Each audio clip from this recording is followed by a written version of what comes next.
വയൽനാട്.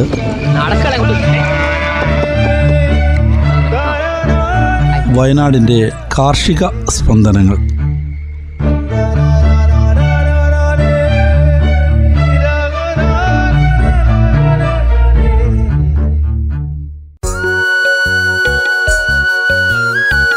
നമസ്കാരം.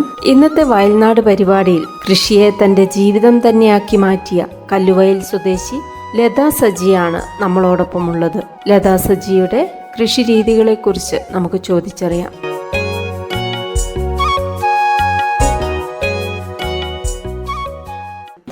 എൻ്റെ പേര് ലത സജി. ഞാൻ കല്ലുവയലിൽ താമസിക്കുന്നു. എനിക്ക് 2 മക്കൾ. അവർ പഠിക്കുന്നു. ഒരാൾ പഠിച്ചു കഴിഞ്ഞ് വന്നു, നേഴ്സിംഗ് ആയിരുന്നു, നേഴ്സിംഗ് കഴിഞ്ഞ് വന്നു. എൻ്റെ ചെറിയ മോള് +1. ഹസ്ബൻഡില്ല, ഹസ്ബൻഡ് മരിച്ചു പോയിട്ട് 6 വർഷമായി. ഞാൻ അവരുടെ പാത ഇങ്ങനെ പിന്തുടരുന്നു മാത്രം. കൃഷി രീതിയിൽ കളയാതെ കൊണ്ടുപോകുന്നുണ്ട്. പിന്നെ ഒരു ചെറിയൊരു കർഷകശ്രീ അവാർഡും കിട്ടിയിട്ടുണ്ട്. ഈ കൃഷിയിലേക്കുള്ള കടന്നുവരവ് എങ്ങനെയായിരുന്നു? പാരമ്പര്യമായി കൃഷി തന്നെയായിരുന്നോ? അതെ, പാരമ്പര്യമായിട്ടാണ് ഇവർ കൃഷി. ഞാൻ വന്നപ്പോഴും കൃഷി രീതിയാണ് ഇവർക്ക്. അന്ന് ജാതിയിലായിരുന്നു. അച്ചായി പാലായിൽ നിന്ന് കൊണ്ടുവന്ന് തൈ, ഹൈബ്രിഡാണ് എല്ലാ തൈകളും, കൊണ്ടുവന്ന് വെച്ച് 2 വർഷം കഴിഞ്ഞപ്പം തൈ നട്ടു. 3-ാം വർഷമായപ്പോഴത്തേക്കും കായ്ച്ചു. പിന്നെ അവരുടെ പാത എന്ന് വെച്ചിട്ടുണ്ടെങ്കിൽ നെല്ലുണ്ടായിരുന്നു.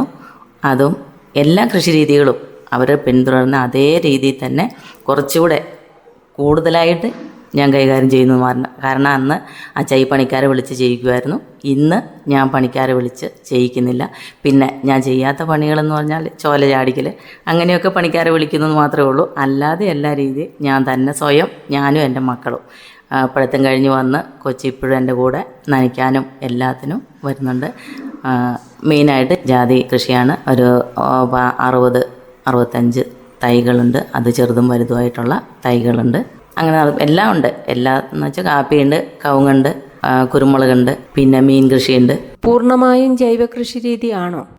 എല്ലാം ജൈവമാണ്. ജാതിക്ക് എന്ന് വെച്ചാൽ ഇംഗ്ലീഷ് വളം ഞാൻ ഇടാറില്ല.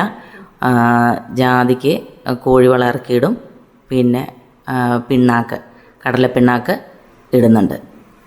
പിന്നെ പൊതയിട്ട് നനയ്ക്കാനുള്ള ജലസേചന സൗകര്യങ്ങളുണ്ട്. അത് കാലകാലമായിട്ട് ഉണ്ടായിരുന്നു, ഇപ്പോഴും ഉണ്ട്. നനയ്ക്കാൻ സ്പ്രിംഗ്ലെയറൊക്കെ വെച്ച് നനയ്ക്കുന്നുണ്ട്. പിന്നെ വാഴ ഉണ്ട്, കാപ്പിയുണ്ട്, കാപ്പി നനയ്ക്കുന്നുണ്ട്. ഇപ്പം നനച്ചുകൊണ്ടിരിക്കുന്നു. 2 പ്രാവശ്യം പൂത്തു, അത് നനച്ചുകൊണ്ടിരിക്കുന്നു. ഒരു ചെടിയുടെ വളർച്ചയെ എങ്ങനെയാണ് നോക്കി കാണുന്നത്? നമുക്ക് സംതൃപ്തി അത്. കാരണം എന്ന് വെച്ചിട്ടുണ്ടെങ്കിൽ ഈ ഒരു വർഷക്കാലം നമുക്ക് കിട്ടിയതിനെക്കാട്ടും കൂടുതൽ അടുത്ത വർഷം കിട്ടണം എന്നാണ് നമ്മുടെ ആഗ്രഹം. എത്രയാണ് എങ്ങനെയാണല്ലോ ആഗ്രഹിക്കുന്നത്. അപ്പം ഈ വർഷം നമ്മൾ ഒരെണ്ണത്തിൽ ഇത്രയും കായ്ച്ചുള്ളൂ. അപ്പം അടുത്ത വർഷം നമുക്ക് ആ വിളവ് കുറച്ചും കൂടെ കൂടുതൽ വേണം. നമ്മുടെ ഒരു സംതൃപ്തി അത്, മനസ്സിനൊരു സന്തോഷമാണ്. എത്രയാണ് കൃഷിയിലേക്ക് ഇറങ്ങുമ്പോൾ നമ്മുടെ എന്താ പറയുക, സങ്കടങ്ങളൊക്കെ അതിലങ്ങ് ഇല്ലാതാകുക. അല്ലെങ്കിൽ വീട്ടിൽ തന്നെ ഇരിക്കാൻ നേരത്ത് ആലോചനയാണ്.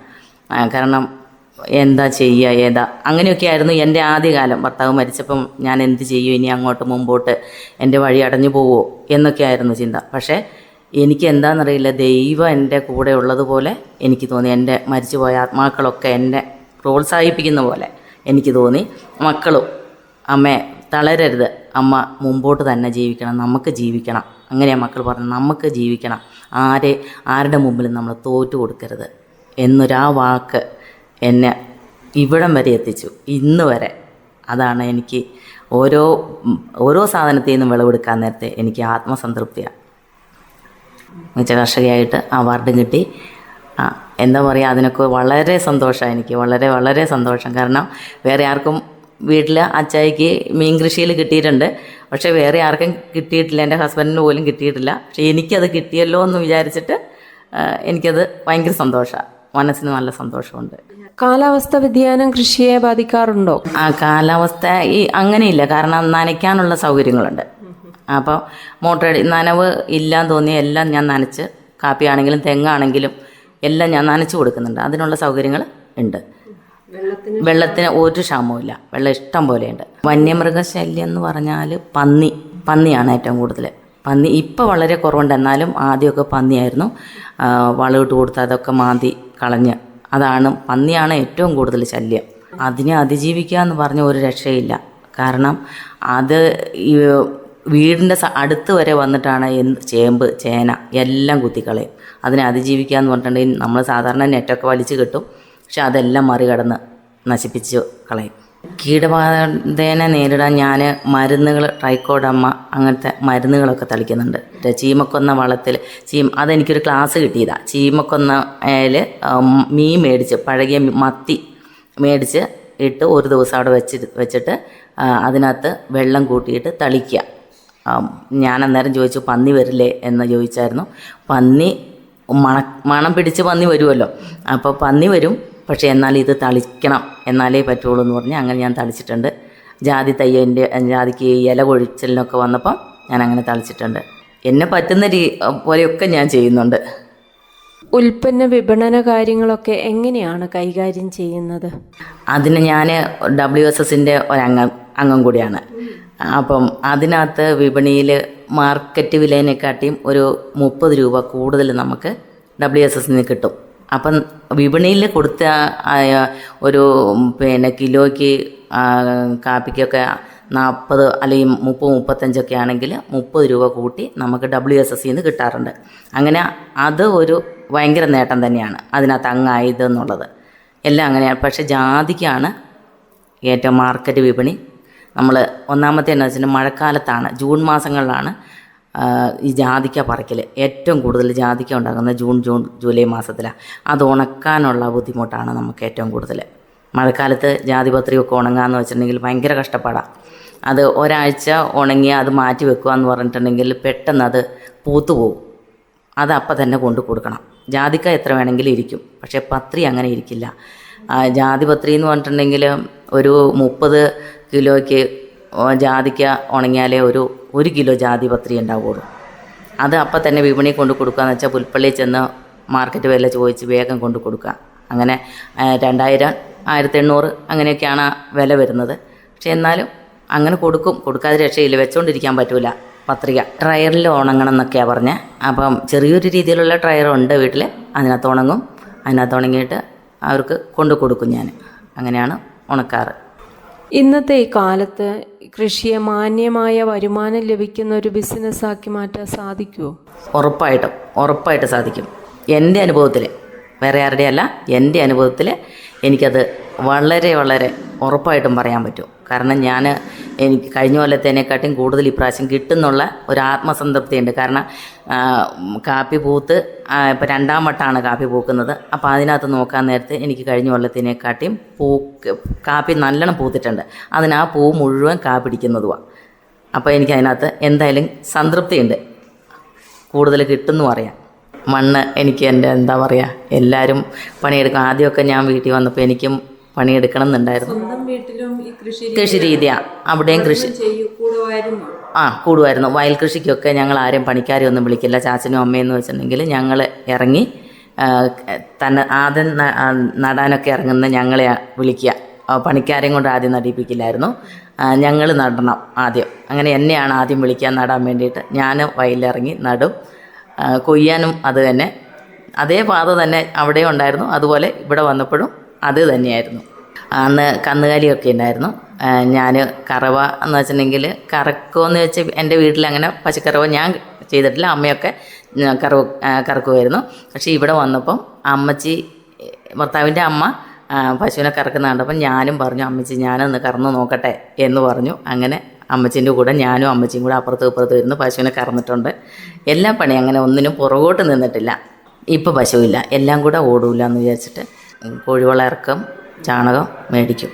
പുതുതലമുറയിലെ കൃഷിക്കാരോട് എന്താണ് പറയാനുള്ളത്? അവരോടും എൻ്റെ അഭിപ്രായത്തിൽ കൃഷിയിലേക്ക് ഇറങ്ങണം. കൃഷിയിലേക്ക് ഇറങ്ങി നമ്മൾ അതിനോട് താല്പര്യം കാണിച്ചാൽ നമുക്കൊരു നഷ്ടവും ഉണ്ടാവില്ല, ലാഭം മാത്രമേ ഉണ്ടാവുള്ളൂ. മനസ്സിന് സന്തോഷം കിട്ടും. എന്ത് ദുഃഖം ഉണ്ടെങ്കിലും നമ്മൾ ഇരിക്കാതെ നമ്മൾ പറമ്പിലേക്ക് ഇറങ്ങി നമ്മുടെ മണ്ണിനെ സ്നേഹിക്കണം. അതേ എനിക്ക് പറയാനുള്ളൂ. നമ്മുടെ മണ്ണ് നമ്മൾ പണിയെടുക്കണം. ആ മണ്ണ് നമ്മൾ പൊന്നുപോലെ നമ്മളെ കൊണ്ടു നടക്കും. അതാണ് എനിക്ക് പറയാനുള്ളത്. മക്കൾ നല്ല സപ്പോർട്ടുണ്ട്. എനിക്ക് 2 മക്കൾ, 2 പെൺമക്കളാണ്. നല്ല സപ്പോർട്ടുണ്ട്. എൻ്റെ കൂടെ ഇപ്പോൾ പഠിത്തം കഴിഞ്ഞ് വന്ന് 1 മാസമായിട്ടുള്ള മോള് എൻ്റെ കൂടെ വന്ന് നനയ്ക്കാനും സ്പ്രിംഗ്ലെയറിൽ മാറ്റിവെക്കാനും എല്ലാത്തിനും എൻ്റെ മക്കൾ ഒരുപോലെ നിൽക്കുന്നുണ്ട്. വിദ്യാഭ്യാസമൊക്കെ എങ്ങനെയാണ്? ഞാൻ പ്രീ ഡിഗ്രി വരെ പഠിച്ചു. എനിക്ക് ആഗ്രഹം ജോലി വേണം, ഒരു ടീച്ചറൊക്കെ ആകണം എന്നായിരുന്നു എൻ്റെ ആഗ്രഹം. അത് ഞാൻ എൻ്റെ മക്കളോട് ഇപ്പോൾ പറയുമായിരുന്നു, എപ്പോഴും പറഞ്ഞുകൊണ്ട് എനിക്കൊരു ടീച്ചറാകാനായിരുന്നു ഇഷ്ടം. എല്ലാ പിള്ളേരും എന്നെ ടീച്ചറേന്ന് വിളിക്കുന്നത് എനിക്ക് ഭയങ്കര. അപ്പം ഞാൻ മക്കളോട് പറയും, മോളെ ചെറുതിനോട് ഞാൻ പറയും, മോളെ നീ ടീച്ചറായിക്കോ, അതായിരിക്കുന്ന ഏറ്റവും നല്ല ജോലിയിൽ ഏറ്റവും നല്ല ടീച്ചറാണ് എന്ന് ഞാനങ്ങനെ പറയുന്നത്. മക്കളോടും അങ്ങനെ പറഞ്ഞു കൊടുക്കാം. അമ്മ എനിക്ക് വേണ്ട, അമ്മയ്ക്ക് ആഗ്രഹം അത് നടന്നില്ല, എനിക്ക് വേറെ എന്തെങ്കിലും ആയാൽ മതി എന്ന് പറയും. അത് സാരമില്ല, മക്കളുടെ ഇഷ്ടമല്ലേ വലുത്, നമ്മുടെ ഇഷ്ടമല്ലല്ലോ എന്ന് പറയും ഞാൻ. നേഴ്സിംഗ് കഴിഞ്ഞ് ഇപ്പോൾ വന്നേയുള്ളൂ, BSc നേഴ്സിംഗ് കഴിഞ്ഞ് വന്നു. അവൾക്ക് മോൾക്ക് അഗ്രികൾച്ചറായിരുന്നു ഇഷ്ടം. കാരണം അച്ഛൻ മരിക്കുന്നതിന് മുമ്പ് മോളെ 9ാം ക്ലാസ്സിൽ നിന്ന് മുതൽ പറയുമായിരുന്നു, എനിക്ക് അഗ്രികൾച്ചറിന് ചേർത്തണം അച്ഛൻ എന്ന് പറയുമായിരുന്നു. അപ്പം അവൾ 10ാം ക്ലാസ്സിലെത്തിയപ്പോഴാണ് അച്ഛൻ മരിക്കുന്നത്. റിസൾട്ട് അറിഞ്ഞില്ല, അതിന് മുമ്പ് അച്ഛൻ മരിച്ചു. അപ്പം അന്നേരം എനിക്കൊരു സാമ്പത്തിക ബുദ്ധിമുട്ട് വന്നായിരുന്നു. അന്നേരം മോളെ അങ്ങനെ അത്രയും പൈസ കൊടുത്ത് വിടാനുള്ള സാമ്പത്തിക ബുദ്ധിമുട്ട് കൊണ്ട് അഗ്രികൾച്ചറിന് ഞാൻ വിട്ടില്ല. എന്താണോ അന്ന് മോള് പറഞ്ഞെന്നാൽ ഞാൻ നേഴ്സിങ്ങിന് പൊക്കോളാം അമ്മയെന്ന് പറഞ്ഞു. എൻ്റെ ബുദ്ധിമുട്ട് മോള് മനസ്സിലാക്കി, അതുകൊണ്ട് നേഴ്സിങ്ങിന് പൊക്കോളാം, ആയിക്കോട്ടെ എന്ന് പറഞ്ഞു. അങ്ങനെ നേഴ്സിംഗ് കഴിഞ്ഞു. ജീവിതത്തിലെ പ്രതിസന്ധികളെ അതിജീവിക്കാൻ കൃഷി ഒരു ജീവിത മാർഗമാക്കി. മികച്ച കർഷകയ്ക്കുള്ള അവാർഡും നേടി. ജീവിതം നൽകിയ പാഠം എന്താണ്? ജീവിതം നൽകിയ പാഠമെന്ന് പറഞ്ഞാൽ സന്തോഷമുണ്ട്, അഭിമാനമുണ്ട്. നല്ലൊരു എന്താ പറയുക, എന്നെ ഇതിൽ നിന്ന് ആദ്യമൊക്കെ ഞാൻ വിചാരിച്ചു എനിക്ക് പിന്തിരിഞ്ഞ് പോകേണ്ടി വരും, കാരണം ഇവരെ പോലെ കൃഷി ചെയ്യാൻ എനിക്കറിയുമോ എന്ന്. അന്ന് വെച്ചിട്ടുണ്ടെങ്കിൽ ഇപ്പോൾ 6 വർഷമായി ഭർത്താവ് മരിച്ചിട്ട്. അന്ന് എന്നെ പുറത്തിറക്കിയിട്ടില്ല. ഒരു കടയിൽ പോയി ഒരു സൂചി പോലും മേടിക്കാൻ ഞാൻ പുറത്ത് പോയിട്ടില്ല. കാരണം അതുപോലെ ഒരാൾ വന്നാൽ മിണ്ടാനോ പറയാനോ അങ്ങനെയൊന്നും ഞങ്ങളങ്ങനെ പുറത്തിറങ്ങി അല്ലെങ്കിൽ അങ്ങനെ സംസാര രീതി ഒന്നുമില്ല. അങ്ങനെ ഒരാൾ ഭർത്താവ് മരിച്ചു കഴിഞ്ഞാൽ ഇതെങ്ങനെ നേടിയെടുക്കും എന്നുള്ള ഒരാശങ്കയുണ്ടായിരുന്നു എനിക്ക്. പക്ഷേ ഒട്ടുമില്ല. അത് കഴിഞ്ഞ പിന്നെ എൻ്റെ മക്കൾ പുതിയ നല്ല സപ്പോർട്ട് തന്ന് പുറകിന്ന്, അമ്മ ഒരു കുഴപ്പമില്ല, നമുക്കിത് നേടിയെടുത്തേ പറ്റൂ, നമുക്ക് ജീവിക്കണം എന്ന് എൻ്റെ മക്കൾ പ്രോത്സാഹിപ്പിച്ചു എന്നെ. അന്നേരം ഞാനും വിചാരിച്ചു തോറ്റു പോകരുത്, ആരുടെ മുമ്പിലും ജയിച്ച് കാണിച്ചു കൊടുക്കണമെന്ന് വിചാരിച്ചു. അങ്ങനെ ഞാൻ പറയുന്ന കൃഷി ഏറ്റവും നല്ലതെന്ന് എൻ്റെ അറിവിൽ ഞാൻ പറയുന്നത്. നമ്മുടെ മണ്ണാണ് നമ്മളെ ഒരിക്കലും ചതിക്കില്ല. കഠിനാധ്വാനം നല്ലോണം ഉണ്ട്. കാരണം രാവിലെ ഇറങ്ങിയിട്ടുണ്ടെങ്കിൽ ഞാൻ വൈകുന്നേരം ഉച്ചയ്ക്ക് കയറി വരും. ഇപ്പോൾ ഈ വെയിലായതുകൊണ്ട് ഉച്ചയ്ക്ക് കയറി വരും, കുറച്ച് സമയം ഇരിക്കും. ആ സമയത്ത് വേറെ എന്തെങ്കിലും പണികളൊക്കെ കാണും, അതെടുക്കും. 3 മണി 3:15 ആകുമ്പോഴത്തേക്കും ഇറങ്ങും, പിന്നെ ഇറങ്ങും. 5:30 ആകുമ്പോഴത്തേക്കും കയറി വരും. അങ്ങനെയാണ് ഞാൻ ചെയ്തുകൊണ്ടിരിക്കുന്നത്. ഇപ്പം നമ്മൾ തളരരുത്, ഒന്നിനും നമ്മൾ തളരരുത്. കാരണം നമുക്ക് മുമ്പോട്ടൊരു ജീവിതമുണ്ട്. ഇപ്പം അവർ പോയതുകൊണ്ട് അവരെ കൂടെ പോകാൻ നമുക്ക് സാധിക്കില്ല. നമ്മൾ ജീവിക്കണം, ജീവിച്ച് കാണിച്ചു കൊടുക്കണം. അപ്പം കാരണം മോളെ പഠിപ്പിക്കാൻ ഞാനൊരു ലോണും ഒന്നും എടുത്തിട്ടില്ല. ഒക്കെ ഈ കൃഷിയിൽ നിന്ന് മാത്രം എടുത്തിട്ട് ഞാൻ 2 മക്കളെയും പഠിപ്പിച്ചു. കാരണം അന്നൊക്കെ ബാധ്യതയുണ്ടായിരുന്നു. അപ്പോൾ ആ ബാധ്യതയെല്ലാം തീർത്ത് എൻ്റെ മക്കളെ ഇത്രത്തോളം ഞാൻ പഠിപ്പിച്ചെത്തി ഈ ആദായത്തിൽ നിന്നാണ്. അതിൽ എനിക്ക് അഭിമാനമുണ്ട്. കാരണം 1 രൂപ എനിക്ക് ഇന്ന് ബാധ്യതയില്ല. അങ്ങനെ കൃഷിയിലേക്ക് തന്നെ, നിങ്ങൾക്ക് ഒന്നും ചെയ്യാൻ പറ്റിയില്ലേ കൃഷിയിലേക്ക് ഇറങ്ങാം. മണ്ണുണ്ട്, 10 സെൻറ്റ് മണ്ണ് മതി, നമ്മൾ അതിനകത്ത് ചെയ്യാൻ പറ്റുന്നത് എല്ലാം ചെയ്യുക. പച്ചക്കറി ആണെങ്കിൽ എന്ത് സാധനവും നമ്മൾ കൃഷി ചെയ്താൽ, നമ്മൾ മണ്ണിനെ സ്നേഹിച്ച് നോക്ക്, അത് നമുക്ക് ലഭിക്കും. സത്യം, അത് മണ്ണ് ഒരിക്കലും ചതിക്കില്ല നമ്മളെ. അതാണ് എനിക്ക് പറയാനുള്ളത്. നമ്മൾ ഒന്നിനും ഭയക്കാതെ, ഒന്നിനും തോക്കാതെ മുമ്പോട്ട് പോകണം. ഇന്നത്തെ വയൽനാട് പരിപാടിയിലൂടെ നമ്മൾ കേട്ടത് ലതാ സജി എന്ന കരുത്തുറ്റ കർഷകയുടെ ജീവിതകഥയാണ്. പ്രതിസന്ധികൾക്ക് മുന്നിൽ പതറാതെ കൃഷിയെ ഹൃദയത്തോട് ചേർത്ത് വെച്ച ലതാ സജിക്ക് എല്ലാവിധ ഭാവുകങ്ങളും നേരുന്നു. നന്ദി, നമസ്കാരം.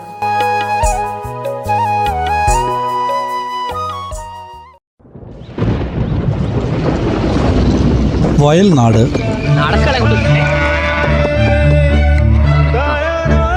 വയനാടിൻ്റെ കാർഷിക സ്പന്ദനങ്ങൾ.